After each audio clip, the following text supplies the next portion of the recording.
Welcome back. I'm John Cookson in Kinshasa. In the first half of the programme, we looked at the grave issues facing this country, like continuing violence and desperate poverty.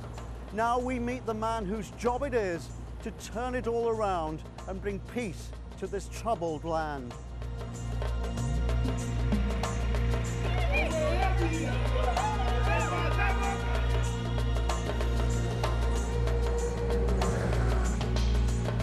We met at Congo's National Palace, a building still physically dominated by his father, Laurent Kabila, who was assassinated in 2001.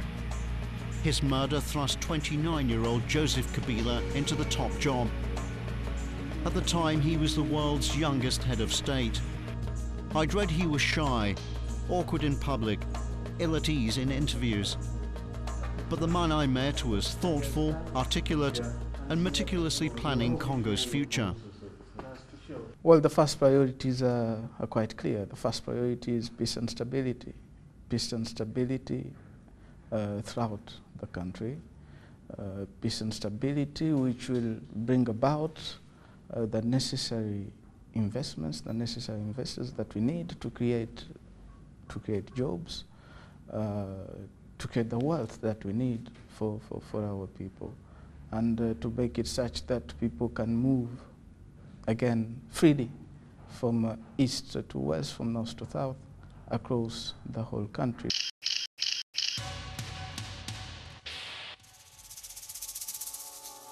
Kabila is popular in Congo's east, but loathed in the west of the country, including the capital, Kinshasa. It's here political rival Bemba, a former warlord, has his power base. Initially, he refused to accept the presidential election result, which he lost by 2.5 million votes. Que je ne peux pas accepter ces résultats, qui sont loin de refléter la vérité des urnes. Bemba alleged vote rigging, but eventually accepted the result after Congo's Supreme Court rejected his appeal. But this acceptance did nothing to breach the deep political division which still splits the country. Why do you think you're a fit and proper person to run a united Congo? Well, depends. It's a point of view. Why am I the proper and fit person to run a united Congo? Well, the Congo was reunited by the same person who is sitting face to face with you. The Congo 3 years ago, 2003, as we signed the peace agreement, was a divided country. That country is no longer the same Congo that we knew in 2003. It's now a united Congo.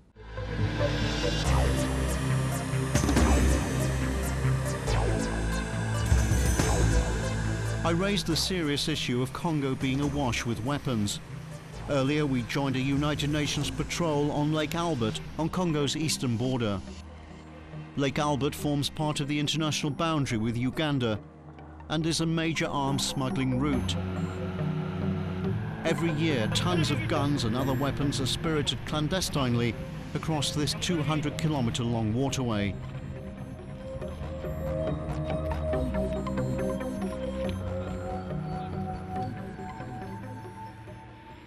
Any one of these fishermen could be smuggling weapons.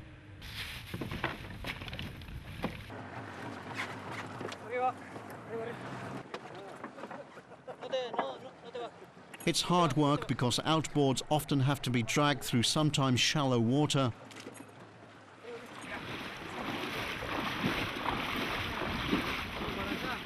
Hazardous too because armed smugglers simply melt into the swampland community, according to Commander Alexandros Barrios. It's dangerous because you never know the real situation. You know, the militia can mix among the local people. The UN Marines mount 24-hour patrols, but only have enough resources to police 3/4 of the lake. Smugglers simply take another route and avoid the patrols. Commander Fernando Tomi spoke of his frustrations. This is a very difficult area because, as you can see, it's very. We can be all bad guys can open fire on our rubber boats. It's very easy to open fire from the coast, you know. Yeah. And we are patrolling here. We are very much vulnerable here, operating here very close to the coast.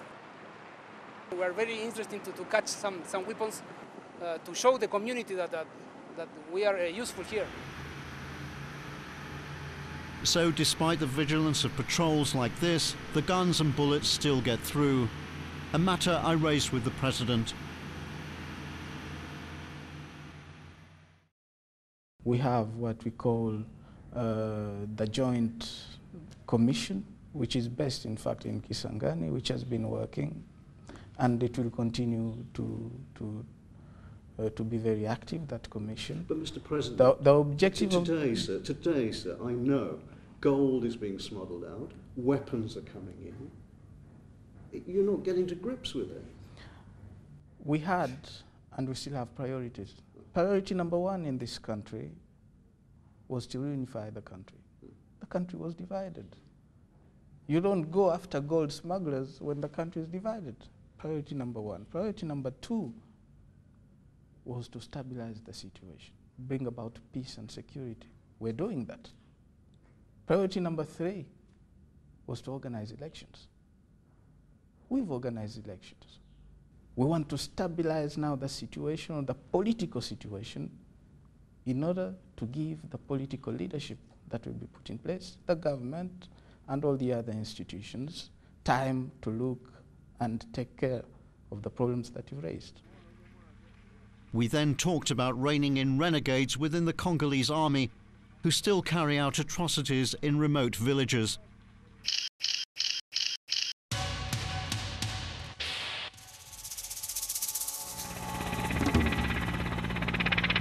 Again, the UN, which has 17,500 troops in Congo, is lending a hand.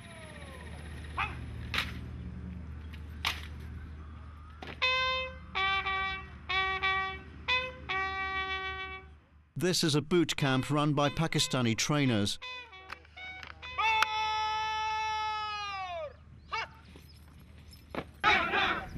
Military experts say the Congolese army are excellent fighters and distinguish themselves in war, but in peacetime, maverick soldiers continue to rob, rape and murder innocent villagers, especially in the lawless east. We joined boot camp near the town of Bunia.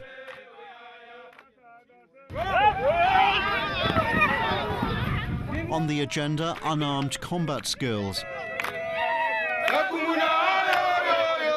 Bonding too is all part of the learning process for these soldiers.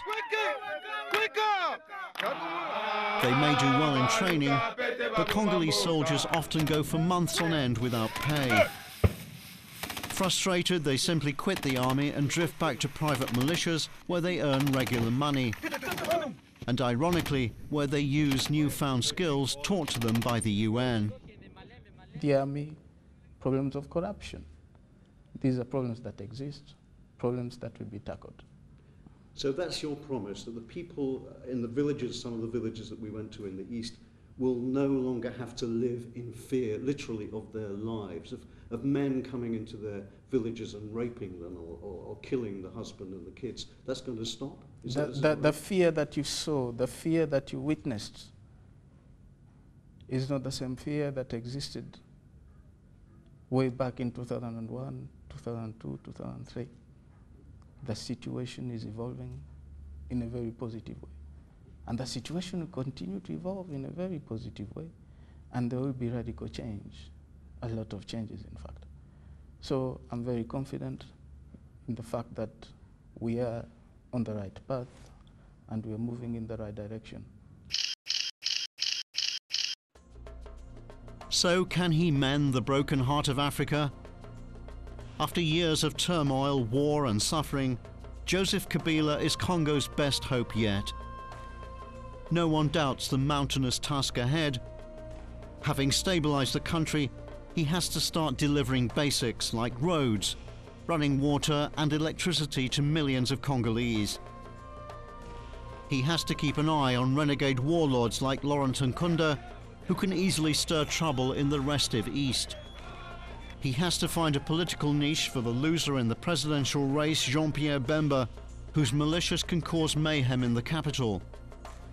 We asked the senior United Nations figure in Congo's east, Brigadier Mohamed Maboub, for his assessment of Kabila's kingdom. Do you expect that Mr. Kabila is going to fulfill expectations? He has to depend on his luck, and he has to depend on enormous support from outside. And do you think he'll get it? I think international community will has done so much. I think they will try to help him if he has, I'll say, a pragmatic program for development of the people and the country itself. As for Kabila himself, he's convinced Congo has a new beginning. We've turned a page on the history of this country, which has been a country in turmoil for over 4 decades. And now we're going to restart writing the history of the country. And he's well aware it will be history that will judge him.